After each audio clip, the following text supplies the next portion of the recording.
শিক্ষক আন্দোলন চলমান আছে। এখন আমি আছি কেন্দ্রীয় শহীদ মিনারে। আপনারা দেখতে পাচ্ছেন এখানে লক্ষ লক্ষ শিক্ষক আন্দোলন করছে। তাদের দাবি না আদায় পর্যন্ত তারা এখানে অবস্থান করবে। আমি একজন শিক্ষকের কাছে এখন দেব, দেখি শিক্ষক কি বলে। এখন আপনি বলেন। বিসমিল্লাহির রহমানির রহিম।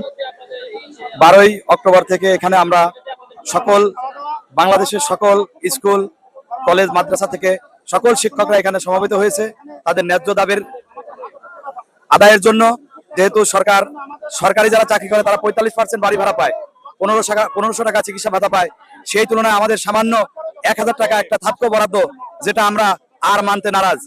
এখন আমরা সরকারি চাকরিজীবী যারা যেভাবে 45% বাড়ি ভাড়া পায়, আমাদেরও দাবি ছিল সেটা, কিন্তু যেহেতু সরকারের সে আর্থিক সংকট রয়েছে, এ কারণে আমাদের আজিজি স্যার এখন 20%-এর দাবি করেছে। সেটা দিলেই আমরা ইনশাল্লাহ আবার আমাদের ক্লাসরুমে আমরা ফিরে যাবো ইনশাল্লাহ।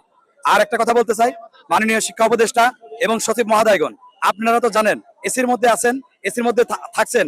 এখানে শিক্ষকরা কি পরিমাণে কষ্ট করতেছে, খেয়ে না খেয়ে, এখানে মশার কামড়, এতটা কষ্ট রোদ্রে, আপনারা এটা বুঝছেন না। আর আপনারা কত পার্সেন্ট বাড়ি ভাড়া নেন? আপনারা যদি এই আমাদের মতো 1000 টাকা নিয়ে বাড়ি ভাড়া নিয়ে আপনারা যদি চাকরি করতে পারেন, তাহলে আমরাও 1000 টাকা নিয়ে আজীবন শিক্ষকতা করব। আমি আমার সকল শিক্ষকের থেকে ওয়াদাবদ্ধ করছি। আপনাদের যদি সরকার যদি 3 দফা দাবি না আদায় মানে না দেয়, তাহলে আপনারা কি পদক্ষেপ নেবেন এটা সম্পর্কে বলেন। যদি সরকার আমাদের এই 3 দফা দাবি না মেনে নেয়, আমাদের নেতৃবর্গ রয়েছেন, আমাদের আজিজি স্যার, উনি আমাদের দিলওয়ার হোসেন আজিজি স্যার, উনি যেহেতু আহ্বায়ক, উনি যে সিদ্ধান্ত দেবেন আমরা সেই সিদ্ধান্ত মেনে নেব। আর সরকার যদি মনে করে ওনাকে প্রশাসন দিয়ে অ্যারেস্ট করাবে বা দমানোর চেষ্টা করবে, এর পরবর্তীতেও কে নেতৃত্ব দেবে, কয়েকটি ধাপ ঠিক করা আছে।